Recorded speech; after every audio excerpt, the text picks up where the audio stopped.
Imagine a city so rich, so fortified that for 1,000 years, armies shattered against its walls like waves on a rocky shore. Constantinople, the queen of cities, the jewel of the Roman Empire. It was the center of the world, the gateway between East and West, and it was considered untouchable. A fortress protected by God himself. But in 1453, the impossible happened. A 21-year-old sultan stood before these massive walls and didn't just see a barrier, he saw a destiny. He brought a weapon so terrifying, so loud, that the sound of it alone was enough to break a man's spirit. In that moment, the Middle Ages died, and a new empire rose from the smoke, a dynasty that would rule the world for 6 centuries. This is the story of the Ottomans. To understand how an empire reaches the clouds, you have to start in the dirt. Our story doesn't begin in a palace, it begins in a tent. The year is 1299. The Byzantine Empire, the once mighty eastern half of Rome, is crumbling. It is a shadow of its former self, torn apart by civil wars and bankruptcy. Into this power vacuum stepped the Turks, but not just any Turks. On the rugged, windswept borderlands of Anatolia modern day, Turkey, a small, obscure tribe of nomads, is on the move. They are led by a man named Osman. He isn't a king, he isn't an emperor, he is a bey, a frontier lord. But Osman possesses something that money cannot buy: zeal. Osman was a Ghazi, a warrior of the faith. In a region fractured by chaos, the Ghazis were the wolves of the frontier, raiding Christian territories, expanding the borders of Islam, one village at a time. But Osman had a vision that went beyond raiding. Legend tells us that Osman had a dream so powerful it would change history. He saw a tree rising from his navel, growing so tall, so vast, that its branches shaded the entire world. The rivers of the world flowed from its roots. The great cities of the East and West bowed beneath its shade. His sheikh interpreted this not as a fantasy, but as a prophecy. This was the destiny of Osman's line. They were not just a tribe. They were the seed of an empire. And so, the Beylik of Dreams was born. Osman didn't have a professional army. He had his people, fierce nomadic archers, who rode hard and fought harder. They looked at the decaying Byzantine castles and saw opportunity. Slowly, methodically, Osman began to swallow the smaller Turkish states around him. He wasn't just conquering land, he was building a state. When Osman died, his son Orhan took the throne. Orhan was the architect. He realized that to be an empire, you need more than just tents and horses. You need cities. You need infrastructure. In 1326, Orhan did the unthinkable. He captured the Byzantine city of Bursa. This was a turning point. Bursa wasn't just a military prize, it became the capital. It was the first time the Ottomans settled down. They stopped being just nomads and started becoming rulers. They struck their first coins. They built mosques. The small border tribe was transforming into a kingdom. But Osman's dream of shading the world required something more. It required a machine of war unlike anything the medieval world had ever seen. Every empire needs a sword. But the Ottomans forged a weapon of flesh and blood. Imagine a system so ruthless, so efficient, that it stole children from their homes, erased their pasts, and turned them into the most loyal, most deadly killing machines on the planet. They were the Janissaries, the slave soldiers, and they were the reason the Ottoman flag flew over 3 continents for centuries. In the early days, the Ottoman army was just like any other medieval force, a messy mix of cavalry, volunteers, and feudal soldiers. But as the empire expanded, the sultans faced a huge problem. Feudal soldiers are unreliable. They have farms to return to, local lords they're loyal to. If a war drags on too long, they simply go home. A sultan needs an army that never questions orders, never wants to go home, and is loyal only to the throne. To solve this, they invented a system that is chilling to think about: the Devshirme, the blood tax. Here's how it worked. Every few years, Ottoman officials would travel through the Christian lands of the Balkan, Serbia, Greece, Albania. They would look for the strongest, brightest, and healthiest boys, usually between 8 and 18 years old. They would take them. They were torn away from their weeping families, their villages, and the religion they were born into. These boys were forcibly converted to Islam. They were taught to speak Turkish. They were given a new identity. Their past was dead. But in its place, they were offered a future. They received an education in the finest schools of the empire, learning to read, write, and study theology and law. And the best of them, the strongest and most capable, were chosen to join the Janissary Corps. The Janissaries were the world's first modern standing army. They lived together in barracks. They owned no property. They were forbidden to marry. Their only family was the army, and their only father was the Sultan, because they had no lineage, no tribal ties, and no wealth of their own. They had nothing to gain from treason, and everything to gain from the Sultan's success. It was the ultimate, brutal meritocracy. A peasant boy from a remote mountain village in Bosnia could rise to become the Grand Vizier, the second most powerful man in the empire. This was a revolution in warfare. While European kingdoms were still relying on knights who fought for personal honor and then went home, the Ottomans had a professional, disciplined infantry force that drilled year-round. They marched in perfect unison and became masters of the bow and later the musket. When the Janissaries marched, the earth trembled. With this new weapon, the Ottomans exploded into Europe. In 1364, they captured the strategic city of Gallipoli, their first permanent foothold on the continent. From there, they marched up the Balkans. In 1389, at the Battle of Kosovo, they shattered the Serbian Empire, leaving the Serbian king dead on the battlefield. The Balkans were bleeding. The once mighty Byzantine Empire was now just a shadow of its former self, reduced to a single city-state. Constantinople was completely surrounded. The Ottomans controlled the lands to the east, north, and west. The last Romans were trapped in their ancient capital, staring out at the sea, waiting for the inevitable end. But the legendary walls of Constantinople still stood. The Theodosian Walls. A triple-layered, massive, terrifying fortification that had defied Attila the Hun, the Arabs, and countless sieges for 1,000 years. To take this city, the Ottomans needed a leader unlike any before. They needed a man who could look at a fortress that had lasted a millennium and say, "Today, it falls." They said it couldn't be done. The walls were too high. The chain across the harbor was too strong. God himself protected the city. But in 1453, a young sultan brought a monster to the battlefield. Cannon so big, it could shatter a tower with a single stone. For 53 days, thunder rolled over the Bosphorus, and when the smoke cleared, the world was changed forever. The Roman Empire was finally dead. Enter Mehmed II. He was just 21 years old. He was brilliant, arrogant, and obsessed. He had studied the history of Rome. He knew the legends. He didn't want to just raid the city. He wanted to be the Caesar. He wanted to be the Kaiser of Rome. Mehmed assembled an army of 100,000 men. It was a massive, lumbering beast of tents, horses, and cannons. But his secret weapon wasn't numbers. It was technology. He hired a Hungarian engineer named Urban. Urban had offered his services to the Byzantines first, but they were too poor to pay him. Mehmed, however, paid him in gold. Urban built a cannon of unprecedented scale. We call it the Basilica. It was a bronze monster, 27 feet long. It could hurl a stone ball weighing over half a ton for over a mile. Moving it was a logistical nightmare. It took 60 oxen and 400 men to haul it just a few miles. But when they finally set it up outside the walls of Constantinople in April of 1453, the Byzantines must have felt like they were facing a god. The siege began. For weeks, the ground shook day and night. The cannon fired. The walls that had stood for a millennium cracked and crumbled. The Byzantines repaired them by night, only for the cannon to shatter them again by day. Inside the city, the Emperor Constantine XI, the last Roman emperor, walked the walls with his people. There were no reinforcements coming. The Pope was too late. The Italian city-states sent a few ships, but not enough. It was 7,000 defenders against 100,000 attackers. The Ottomans tried everything. They tried to dig mines under the walls. The Byzantines countermined and fought in the dark tunnels with torches and swords. They tried to roll giant ships over the hills on greased logs to bypass the chain that blocked the harbor. They surrounded the city completely, strangling it.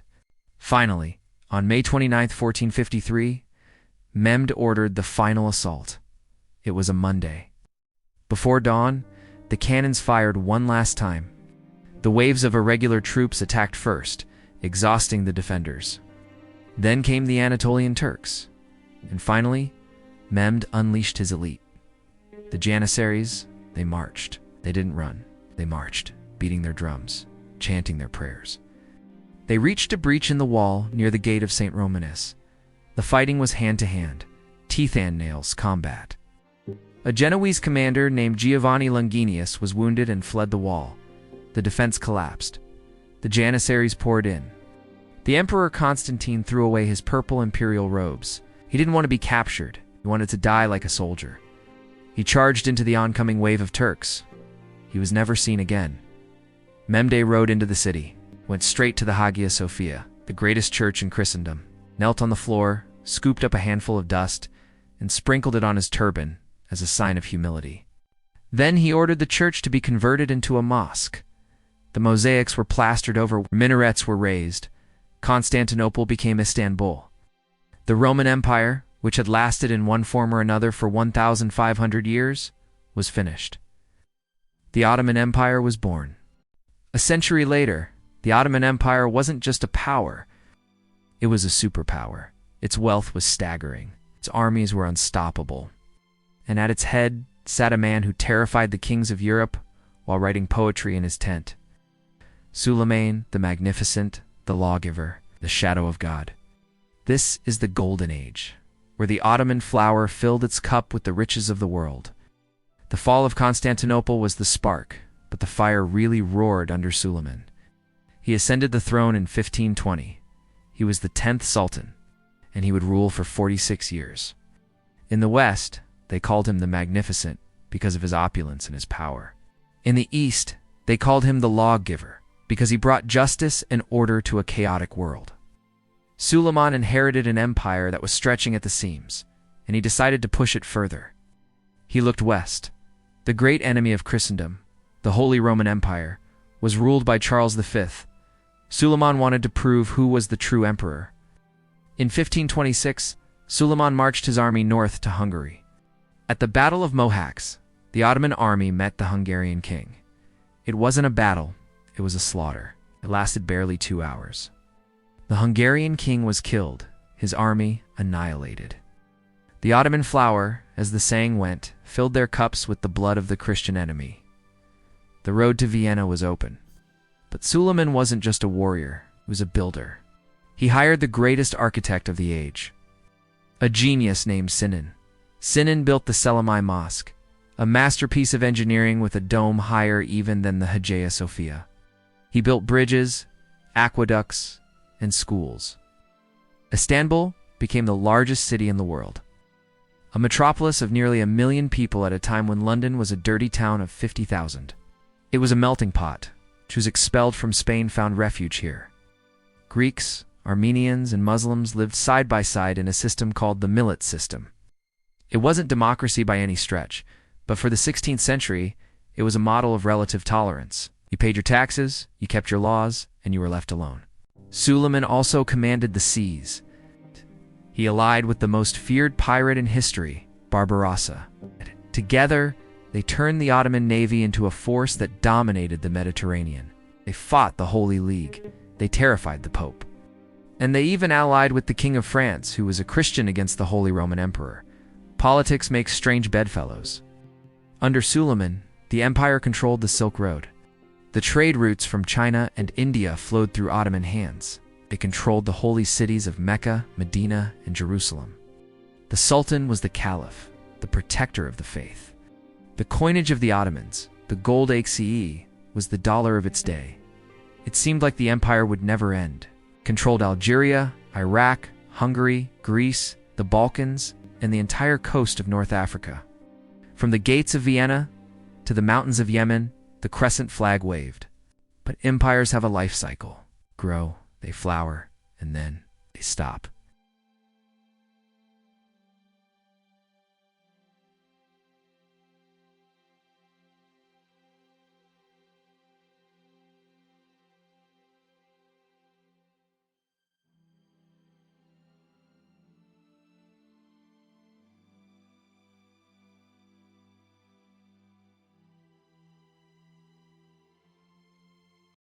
They stood at the gates of Vienna, the heart of Europe.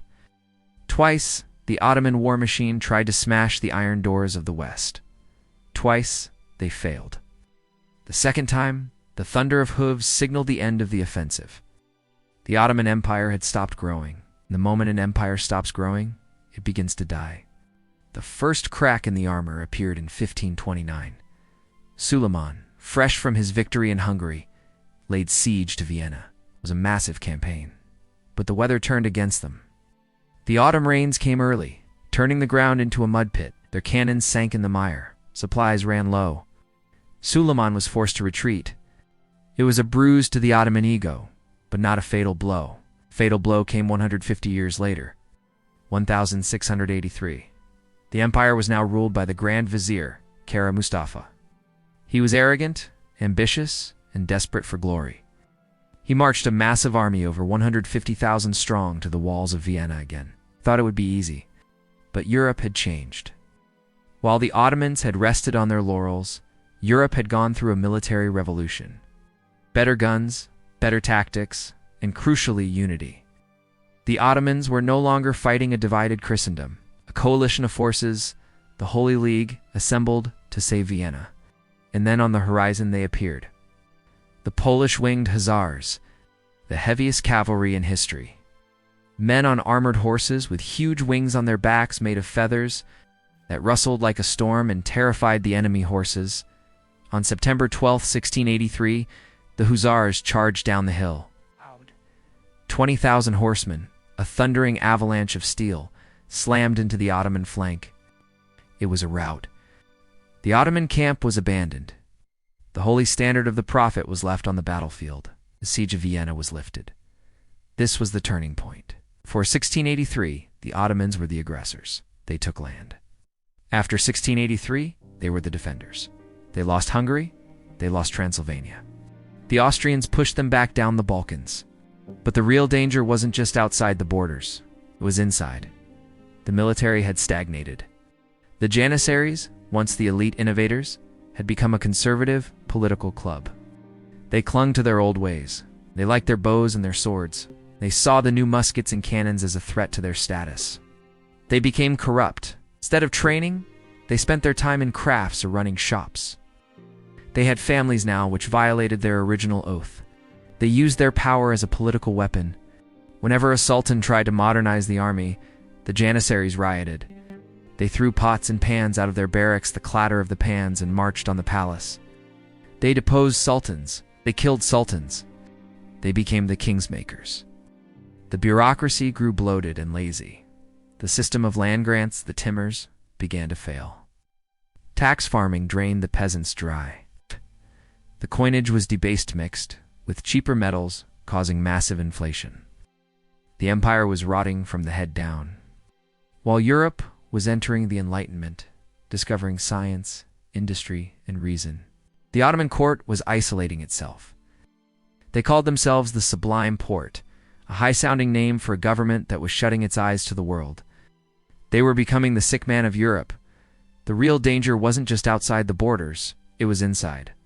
The military had stagnated. The Janissaries, once the elite innovators, had become a conservative political club.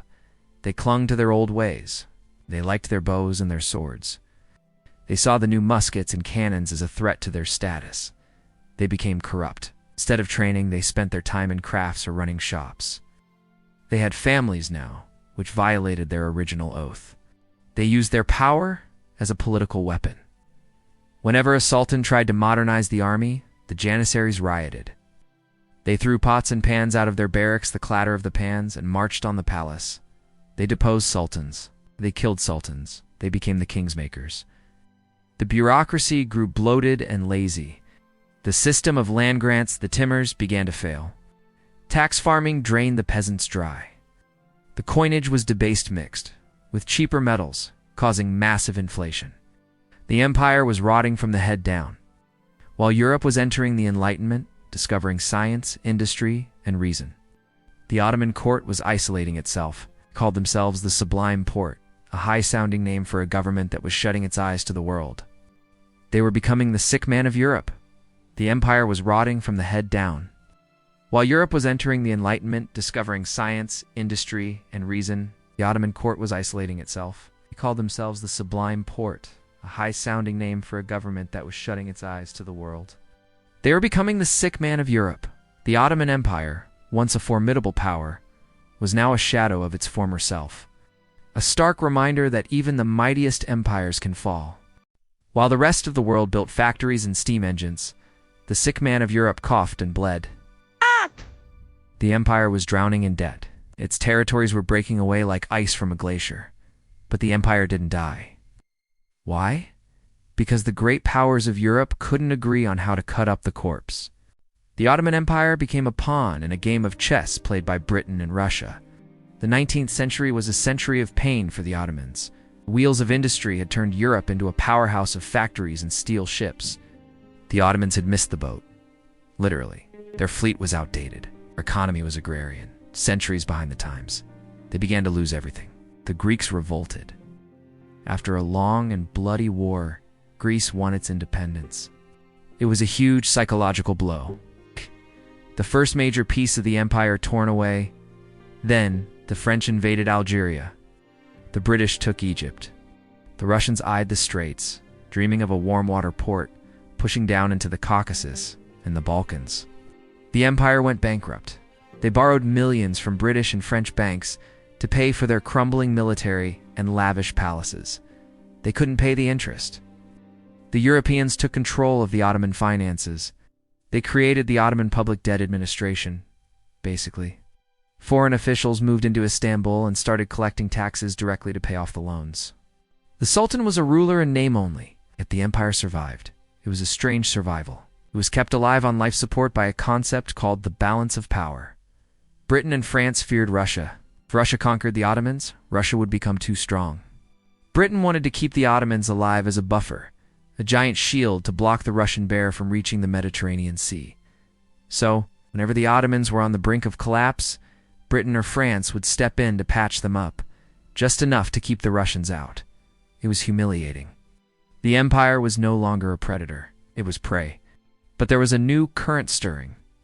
A group of young, educated officers began to look at the decay with disgust. They were nationalists. They were reformers.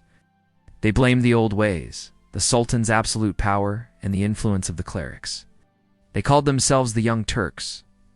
They looked at the map and saw an empire that had lost its dignity. They wanted to restore it, wanted to modernize, to industrialize, and to reclaim the glory of the past. But they were running out of time. The world was hurtling toward the most destructive war in history, and the sick man of Europe was about to make a fatal gamble. They bet everything on one last roll of the dice. The Young Turks, the new rulers of the Ottoman Empire, allied with Germany in World War I, they dreamed of a swift victory that would revive their crumbling state. Instead, they walked straight into a meat grinder. The Great War was the end. The Sultanate was abolished. The Caliphate was destroyed. But from the smoking ruins of the Ottoman Empire, a new hero rose to build a new nation. This is the story of Ataturk and the birth of modern Turkey. The year is 1914. The guns of August thunder across Europe. The Ottoman Empire is in no shape to fight, but the Young Turks, led by the three pashas, see an opportunity. They join Germany, gambling that a German victory will win back lost territories like Egypt and the Balkans. It was a catastrophic miscalculation. The war became a multi-front nightmare. The British attacked from the south, marching through Mesopotamia. The Russians invaded from the east, pushing deep into Anatolia. Then came the Dardanelles campaign. The British and French planned to force the Straits, capture Istanbul, and knock the Ottomans out of the war. This was the Battle of Gallipoli, perhaps the most heroic and tragic chapter in the Empire's final years. Its Allied troops landed on the beaches, expecting an easy fight. They were wrong. They met a ferocious defense led by a colonel named Mustafa Kemal. When he saw the enemy landing, he gave an infamous order. "I am not ordering you to attack," he told his men. "I am ordering you to die. In the time it takes us to die, other forces can come and take our place." And they did. They held the line. The invasion failed, and the Allies were pushed back into the sea. Gallipoli was a stunning victory, but it couldn't save the war. By 1918, the empire was exhausted. Arab revolts, famously aided by Lawrence of Arabia, erupted in the south. The armies collapsed. On October 30th, 1918, the Ottomans signed an armistice. The war was over. The occupation began. British ships sailed into Istanbul, and Allied troops marched through its streets. The Sultan was a prisoner in his own palace. The victors planned to carve up the empire like a feast. The Treaty of Sèvres, signed in 1920, was a death sentence. It gave huge chunks of Anatolia to Greece, Italy, and France, while the Straits were put under international control. The Turkish heartland was to be partitioned. The weak Sultan Mehmed VI accepted these terms, signed away his country, but the Turkish people did not. Deep in Anatolia, a resistance movement was born. Its leader, the hero of Gallipoli, Mustafa Kemal. He landed in the Black Sea port of Samsun and began to organize a new army, fighting not for the Sultan, but for a new Turkish nation. From 1919 to 1922, the Turkish War of Independence raged. The Greeks, encouraged by Britain, marched inland from the coast, hoping to reclaim ancient lands. But Kemal stopped them. At the critical Battle of Sakarya, he shattered the Greek advance. A year later, at the Battle of Dumlupanor, he destroyed their army completely. The Allies realized they couldn't defeat Kemal without another devastating war. They came to the negotiating table.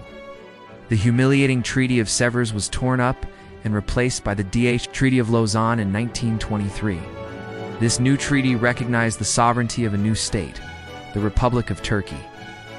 In 1922, Kemal had already abolished the 600-year-old Ottoman Sultanate. The last sultan fled into exile on a British warship. A year later, the Caliphate was also abolished. Mustafa Kemal, now known as Ataturk, father of the Turks, began a radical transformation. He banned the traditional fez, adopted the Latin alphabet, and gave women the right to vote. He turned a medieval empire into a modern, secular, Western-facing nation. The Ottoman Empire was gone. Its legacy, however, is etched into the borders of the modern Middle East. In the end, it was conquered not by a superior army, but by a changing world it failed to adapt to. Yet from its ashes, a new nation rose. A powerful reminder that empires must adapt, or they will die. Thank you for watching this epic journey through history. If you learned something new, hit that like button and subscribe for our next video. The past is never dead. It's not even past.